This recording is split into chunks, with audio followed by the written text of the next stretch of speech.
What's up, everybody? In today's video, I'm going to be talking about 10 natural ways to move through negative emotions. And don't mind my sniffliness throughout this video if there is any, because I think I have a little bit of a cold, so don't mind that. But yeah, we're going to be talking about 10 natural ways to move through negative emotions. And fortunately, these 10 ways that I'm about to share with you guys are not the only ways to move through negative emotions. They just so happen to be the first 10 that really occurred to me. So I have them listed right there, and I'm going to be going from one to the next of these different methods.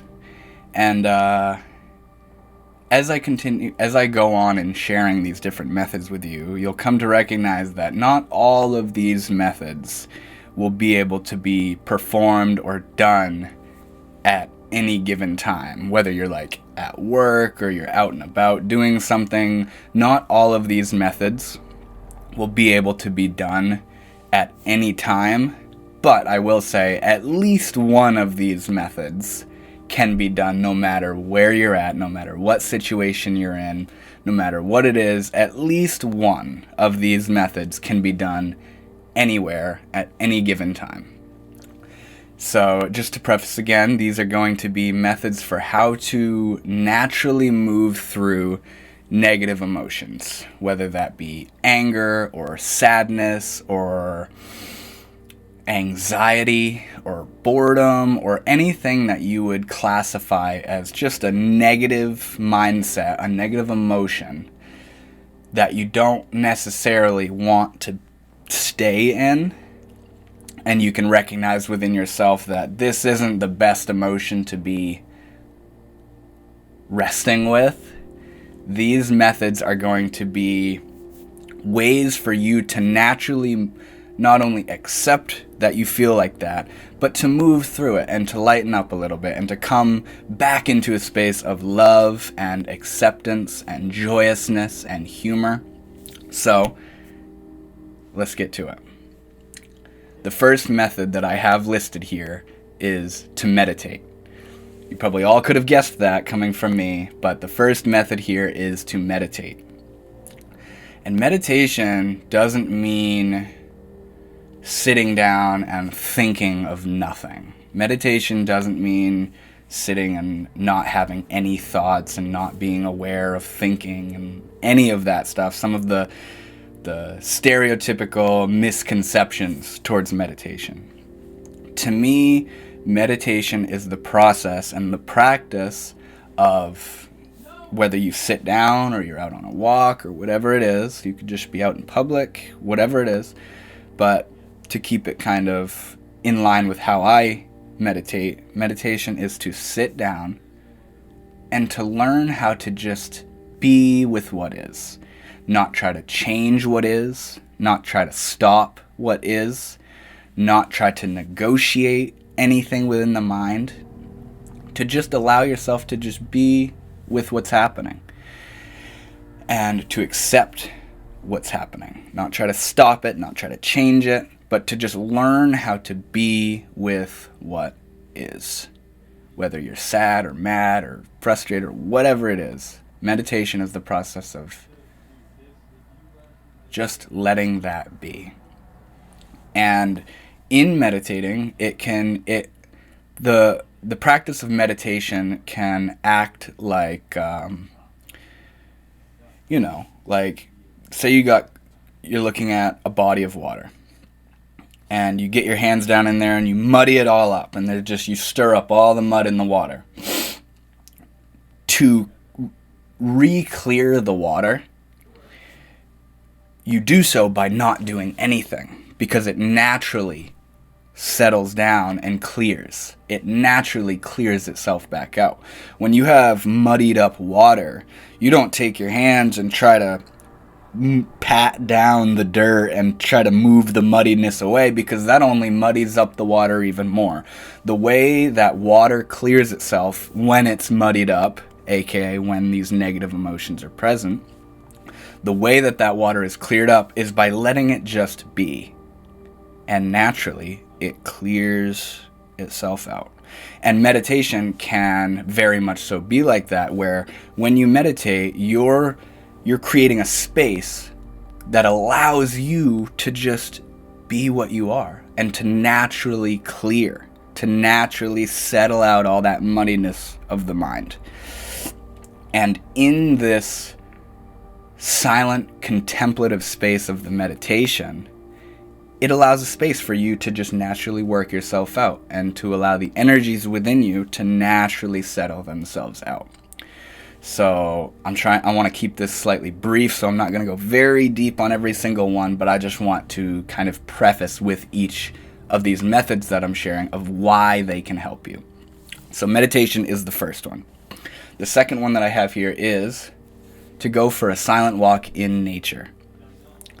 Nature is what we are. Nature is what I am. Nature is what you are. This entire thing is nature, Mother Nature, Gaia.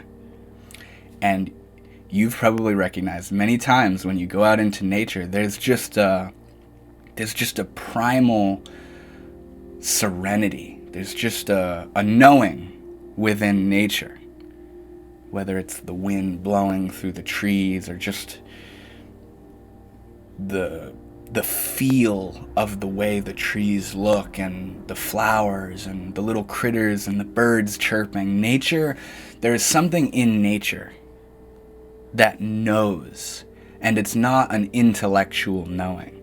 It's an innate knowing. It just is what it is. And us humans have become so disconnected from that natural, primal knowing. And we're lost in a realm of intellect. A realm of intellect backed by feelings, and feelings backed by intellect. And we have just worked ourselves right up into a storm. And going for a silent walk into nature, whether you're walking or you just sit down in nature or you're just strolling through any area of nature that is available to you, doing so can allow you to touch back into just the simplicity of your own being and the beauty of your own being, the natural aesthetic beauty of your own being, and realizing the ancestral feel of what you essentially are. Just realizing the beauty of what you are and the serenity of what you are, and feeling the wind on your skin and seeing the trees blowing around and hearing the birds chirp and the critters running around and all the little things that nature offers. It can bring us back to a space of centeredness and groundedness and clarity. And it can sometimes allow us to get over whatever we're upset about, to just chill out a little bit, and to remember what we are. So going out on a nature walk, that at times can be a wonderful method for moving through any sort of negative emotion you may be feeling. Because nature knows who you are. Nature knows what you are. Nature remembers you. And it's almost like nature is, it's like it's whispering in the wind to, come on, come back out here. Remember who you are. Remember what this is. Remember how beautiful you are. Remember how simple it all is. Remember the spirit. Remember what is. A beautiful walk in nature can sometimes work wonders with the negative emotions that we may be feeling. So, for the next method of how to move through these negative emotions, I have listening to music. Now, I've noticed multiple times, I typically will listen to music, like instrumental music, whether it's electronic music or actual instruments. I typically listen to music that doesn't have a lot of lyrics, but that doesn't mean that you can't listen to music that has lyrics. There's something about music and rhythm and harmony and chords and just the essence of what music is. It's beyond the mind. It's beyond the intellect. and it brings us into a place of visceral feeling, of actual present feeling. And if you're feeling pissed, or you're feeling sad and under the weather, or you're feeling anxious and all paranoid, or whatever it is, as I was saying, whatever you would classify as a negative emotion, putting on some music. And I recommend using headphones, because headphones give you like a really in-depth, layered, full effect of the music. Just listening to that music, it's a journey. It's in a way psychedelic-like. There have been multiple times where I've been listening to music, and it brings me into a realm absolutely beyond my ego and my mind and my dilemma and all my dramas and all that stuff. It brings me into a place of utter feeling in the present moment. It's completely present, and it's a feeling of love and wonder and power and beauty and mystery and magic, and it's wonderful. Music can very much so, a word I've heard before is alchemize, to just, take the silver and turn it into gold magically. It can just take what we're feeling and transform that into something so much more harmonious and so much more beneficial for not only us, but for others as well. Music can work wonders in that sense. And also, recognizing the artist that made that song that you're listening to in particular, recognizing where they potentially could have been coming from in sharing that. Because you see that this song you're listening to is made by someone. What space were they in when they made that? Were they in that same space of ecstatic, transcendental awe and wonder? Because it can sometimes feel like it. And the music can just show you the pulsating energy of life itself. And, what you see in music is a reflection of your own beauty. So if you listen to a song and it brings you into a space of wondrous love and compassion and empathy, that's you. That is your own being. It's coming from you. The beauty and the ability to move. And this goes for all these methods that I'm going to share with you, where what you seemingly perceive from this method in it helping you, what you think is the method helping you, is a reflection of your own divinity, your own natural medicinal effect. Spiritually medicinal in being able to move through these negative emotions that you're feeling. In music or out on a walk in nature, what you recognize in those things is you. You recognize you. You remember you.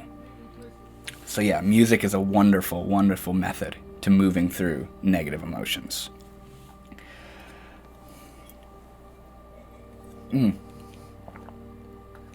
This one's a little bit more, like I was saying in the beginning, maybe one of those things that you might not be able to do in any given moment. But the next method I have here for moving through negative emotions is communicating your feelings to someone you love. And not only could this not be done at all given times, whether they're not around or you're out or whatever it is, but also, like, if you're mad at someone you love, and that's what the negative emotion is that you're trying to move through, communicating to that to them in that moment might not be your best option. But I can't stress enough the importance of communication. And communicating to someone you love in that moment can be a method to move through what you're feeling, to connect with humans, with the spirit of humans, and to share how you feel and to see what they have to say for feedback, to what they have to give you for feedback. And it's a way of, rather than bundling everything up and, like, fuck talking to somebody, I can figure this out myself. Sometimes it's very beautiful and helpful and beneficial to share those feelings with someone else, even if you think to yourself that those feelings you're feeling are silly or whatever it is. I'm just going to check, don't mind me real quick. I have my phone in a weird position, and I'm going to check that it's still recording to make sure. Oh, wonderful, wonderful. Sorry about that. So yeah, communicating your feelings to someone can be, like I said, maybe not always, but communicating your feelings to someone can be a wonderful means of moving through this negative emotion you're feeling and perhaps getting a new outlook or a new perspective or a new insight on what it is that you're feeling. And it's just a way of, when we feel negative emotions, we're very quick to stagnate and to freeze. It's like a fight or flight response type thing, and we can freeze and not do anything rather than just sitting in that negativity. Going on a walk for nature, listening to music, or communicating with someone you love. These are methods, these are means of moving the energy. Move the energy. Get the energy moving. It's the same thing where, I don't have this listed as a method, but exercise. Exercise, moving, getting the energy moving. We can stagnate in this negative energy. And doing these methods can act at times as a way of dislodging something that's caught up within our mind or within our body or whatever it is. It can dislodge some sort of clogged up energy or emotion or thought or tension in the body, whatever it is. And yeah, communicating with someone you love can be a wonderful way of moving through a negative emotion. So the next method I have here is kind of similar, but it's more so oriented towards a personal thing, and that would be writing or journaling. This serves the same purpose as communicating with someone you love, where that person that you're communicating with is yourself. When you write and journal, you're externalizing how you feel. And say you're really upset with someone in particular. That's what the negative emotion is. Right, rather than going to them and telling them how upset you are with them, which might not even be possible, but also could be detrimental because of the weight and the baggage of the emotions that you have coming to them in that moment, sometimes writing out how you feel and what you're thinking can be another way of moving through that negative emotion, where you write out what you'd like to say to them. You write out what you feel inside. I've done this before. And it's a beautiful way of, like I said a moment ago, externalizing how you feel and what you're thinking and clarifying to yourself how you feel. If you going off the lines of being upset with somebody or being sad about something that someone did, writing out how you feel. If you wanted to tell them off about something or other, rather than actually going up to them and bringing that whole trip to them, write it out. Write it out. Write exactly how you feel, exactly what you'd want to say to them, as if you're writing them a letter, or what you would say in a text message, or what you wish you could say in the moment of speaking to them. Write that shit out. Write that shit out how you feel. And even if the negative emotion you're feeling isn't seemingly coming from someone else, and you have a problem with someone else, even if you're just feeling down or just frustrated or whatever it is, just writing out how you feel. Write out how you feel. Write out what you think it is. Write out why you think you're feeling that. Write out what you think you could do to move through it. Embed compassion into what you're writing. Write out why it's okay. Talk about how beautiful you are and how beautiful life is, and just pour your heart into that paper. Pour your heart into that paper. That as well is a beautiful method for moving through negative emotions. And also, not only that, but familiarizing you with you. Because you write something down when you're in a negative space. Very, very, very intimately. You write something down very intimately, in depth, and packed with emotion.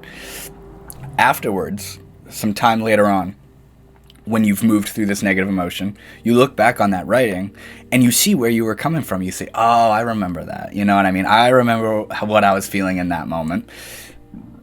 And sometimes, say what you wrote down is about what you wanted to say to someone else. But instead of saying it to someone else, you wrote it down. And then, some time goes on, and you look back at that writing and you go, oh my gosh, I am so glad I didn't say that to them.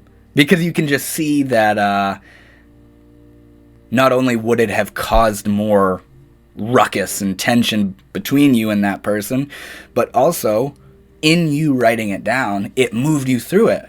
And it was a way of expressing. That's another thing, is it's a way of expressing. It's a way of getting it off your chest, putting it out there, exposing it, putting your feelings and your thoughts and your perspectives all into words in your own beautiful, poetic articulation. So writing and journaling is a wonderful way to move through negative emotions. This is the next one. Clean or rearrange your living environment, whether it's your room or your house or whatever it is. Our environment should be a sacred space. And, to me, it is. It is a sacred space. When I come home from being away for a while. So, okay, here, I'll tell you this. I went on a trip to California a few months ago, back in like August or something like that. When I came home, my room used to be packed with all this shit, because I live with my grandfather, and there was just all this stuff that my grandfather's had over the years. My room was basically like a storage facility for all the stuff my grandfather had. I came home from California, and I was so excited to be home, and I walked up in here into my room, and I was just hit with just negative, just nasty, cluttered, dirty, like restless energy. And I was like, bro, like I need to clean my shit up. Like this is rough. And I spent the whole next 2 days cleaning my room and vacuuming and dusting and cleaning and wiping down and moving everything out of this room and into, the barn. And afterwards, it felt so light. It felt so rejuvenated and refreshing to come into my room. And that's, that feeling when you rearrange your room or living room or whatever it is, and it just feels new and it feels uplifting and refreshing and inspiring, and like you're excited to go and hang out in that area because it has this completely new feel. That's the effect I'm talking about, is that just cleaning your environment. Putting some intention, some sacred intention into your environment and cleansing the space, cleaning it up, decluttering the space can very much so help us to move through negative emotions. Reciting a mantra. Reciting a mantra is another one. Sometimes the negative energy and the negative emotions that we're feeling, we're just climbing right into it and digging right into it, digging our claws into it even more with all the thinking that we're doing. We're trying to think it through. We're wondering if we're right or wrong. We're wondering how to move through it. We're upset and frustrated that we can't move through it. And we're adding all these extra layers of complication and tension and all that. Sometimes, a lot of the time, the mind itself is its own worst enemy. And in reciting a mantra, and it could be a traditional mantra, repeating something like Om Mani Padme Hum, Om Mani Padme Hum, Om Mani Padme Hum, or Ram, Ram, Ram, Ram, Ram, Ram, Ram, Ram. Or those are like Hindu mantras. But you could also do like affirmations. It is a mantra, but you would more so call it like an affirmation, like, I am loving awareness. I am loving awareness. I am loving awareness. Or, it's all right. It's all right. It's all right. It's all right. It's all right. It's all right. It's all right. I'm okay. I'm okay. I'm okay. Here we are. Here we are. Here we are. Here we are. So.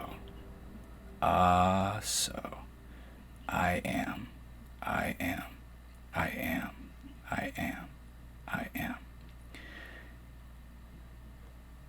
when we repeat these mantras, they can, I guess on one level you could call it distracting yourself, but if anything, all the mental chaos that's going on, when that's a distraction from the place that the mantra brings us back into, that the place that the mantra tunes us back into. When you repeat I am, or you repeat it's all okay, or you repeat everything is all right, over and over and over and over again, it can tune you into a different vibration of yourself, where all that mental chaos and mental nonsense sort of collapses down into the mantra.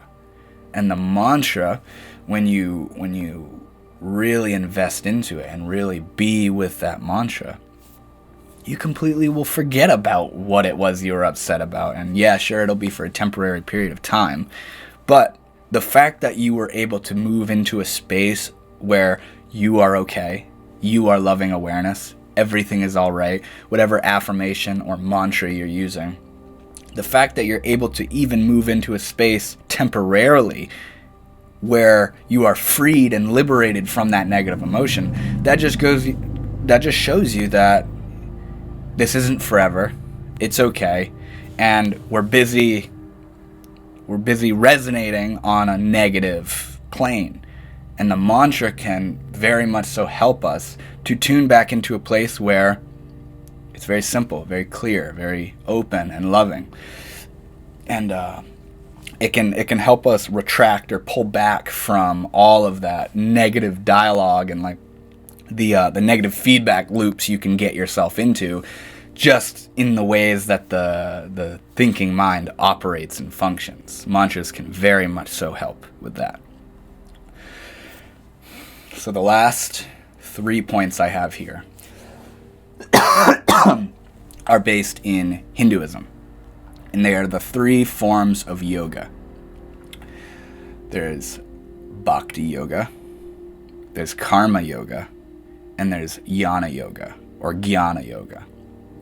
These 3 forms of yoga could be listed as love, serve, remember. Love, serve, remember is something that was said by Ram Dass's guru, Neem Karoli Baba. He told him, love, serve, remember, over and over again. Love, serve, remember.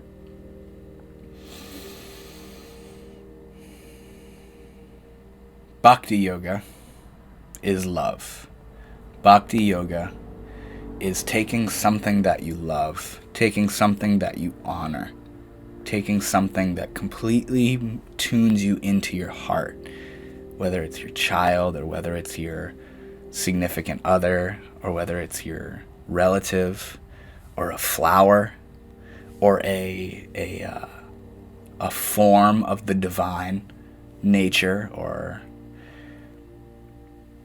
Shiva or some sort of face that you've given to the supreme reality, to the creator, to the source, to the Atman. Bhakti is completely investing yourself in love for that thing. And that very much so. Not only will that move you through negative emotions, that will bring you up into the realms of transcendental bliss and ecstasy and unity with the divine. Losing yourself in love. Losing yourself in love for what is. I consider myself a bit of a bhakti at times, whether I'm singing a song or playing my harmonium or my tampura or just visualizing and really getting down with the feeling of love. Loving very much so helps with moving through negative emotions. The next one is serve, which is karma yoga, service. If you're, say, karma yoga is taking what you're doing and your responsibility in worldly life and using that as a vehicle to awakening. whether you're at work or you're doing chores or you're raising your child or whatever it is that you would consider, making money, your worldly responsibilities, rather than seeing it as, oh, gotta go do my worldly stuff, I can't be spiritual now. Karma yoga is a way of taking what you do in worldly life and transforming that into the practice itself. Seeing the work you do as helping humanity, seeing yourself as a integral part of the process of life carrying on, and helping your brothers and sisters and being there for them, and doing service, doing seva, which is service in Hinduism, doing karma yoga, giving back to society, helping your loved ones, helping your family, helping society out. That's what karma yoga is. And, say you're uptight in particular about your work or your career or your job or whatever it is. Transform that right into how you're helping humanity, and you're actually being a wonderful, loving service for making this culture happen. You know what I'm saying? Karma yoga can sometimes be looked at as like not as good as the other forms of yoga, but it very much so is just as good as the other forms of yoga if it's looked at in the right vantage point. Karma yoga, taking what you do in daily worldly life and turning that into a vehicle to come into a space of unity and harmony.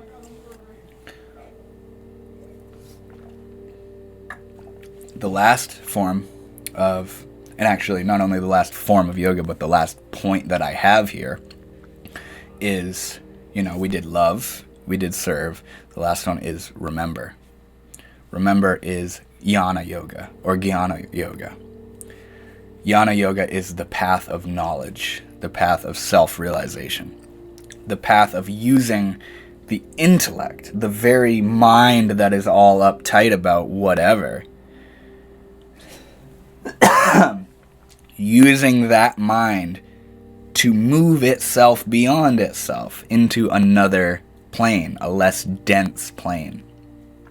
This can be really complicated unless you've been practicing it for a while.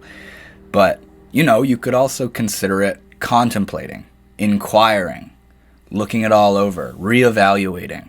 Sit down and look into why you feel the way you do. Why do you feel the way you do? What caused it? Where's it coming from? What does it feel like? Who is it that's feeling it? How long have you been feeling it? What is the nature of what it feels like? When did it arise? Really, really investing in the experience, the conscious experience of this negative emotion.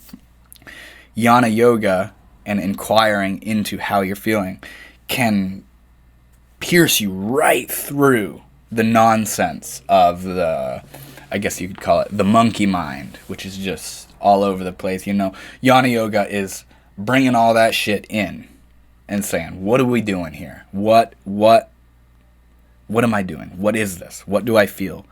Who is it that feels it? Jnana yoga is a means of using the actual intellectual mind to see through its own bullshit, to see how it's perpetuating its own nonsense. Jnana yoga is the thing that sees when I'm feeling negative and I go out and do all these methods that I just listed, it's because I don't want to feel what I'm feeling right now. Why is it that I don't want to feel what I'm feeling right now? You know what I mean? Why is it that I don't want to feel this? Jnana yoga is completely bypassing all of the feeling and the action, the karma, the activity of doing, the activity of the mind. Jnana yoga is seeing it directly and precisely for what it is. And that itself is a very, very powerful means of moving through not only just negative emotions, but any sort of state you're in. Even if it's a positive emotion, Jnana yoga can help you see right through that shit to the root. Jnana yoga is very powerful, but it's also quite complicated. because Jnana Yoga most certainly isn't just overthinking. It isn't just thinking philosophically. It's a sincere and precise way of perceiving the activity of the mind and learning how to properly inquire deeper and deeper into more and more subtle layers of this mind. So that is all the points I have here. These are 10 natural ways that we can utilize to move through negative emotions. And like I said in the very beginning, there are fortunately many, many, many more methods to help us in moving through negative emotions. But these 10 that I just listed were just what occurred to me in the moment. So I really hope this helped you guys out. I hope the next time you're feeling a negative emotion, you could maybe utilize one of these methods and it helps you to move through it. And yeah, with that said, thank you guys so much. I hope you enjoyed, and I will see you later. Namaste.